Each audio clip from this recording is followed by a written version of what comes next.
All right, here we have a class video coming out of the tunnel.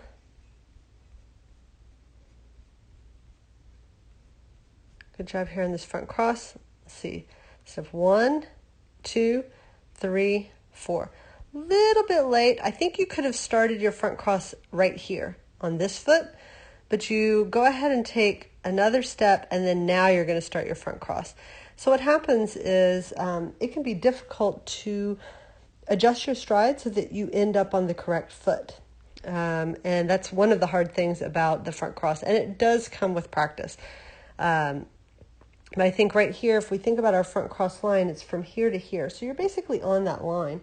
So I think you could make that step 1, make the next step along the line step 2, and then you would be, as your dog comes over it, you'd be like this, but you'd be more like over here, out of your dog's way, and probably on your 4th step instead of your 3rd. Because here's 1, 2, and now 3, 4. So I think that's the adjustment that I would make there on that front cross.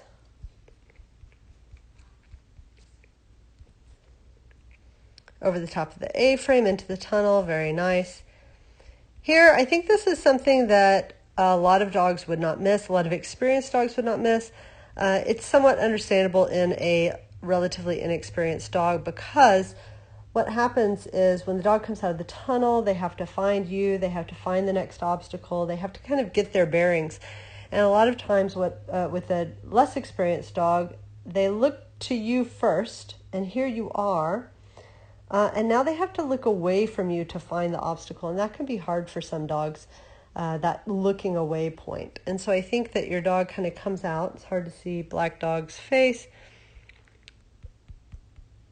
but the focus is on you, and there's very little room as well in between here, and there's just not enough time for your dog to switch their focus to the obstacles. So I think that this does get better with experience. I think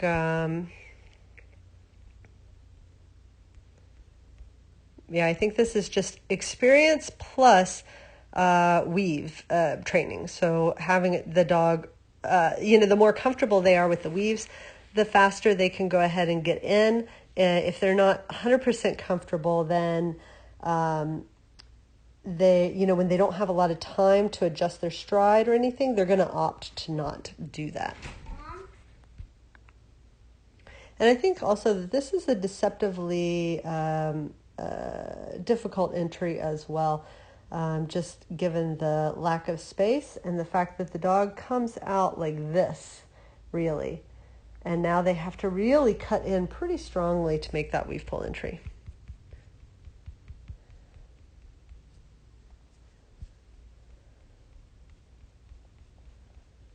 All right, and this deceleration. So this is a issue that I think a lot of people do. They start their deceleration, right? You can see you're starting to crouch and everything, but they do it while they continue to run forward. We really want to stop that motion forward for the strongest deceleration possible. Even if you look at your stride length, you're still taking very large steps here. So those are all acceleration cues.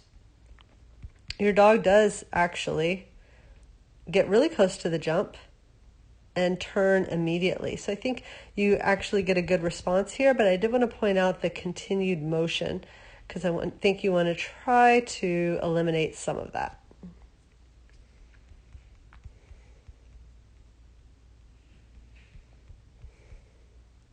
This is much better. You really are set here as your dog comes in.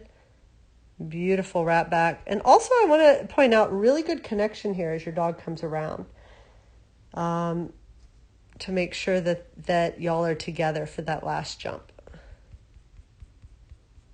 Great job.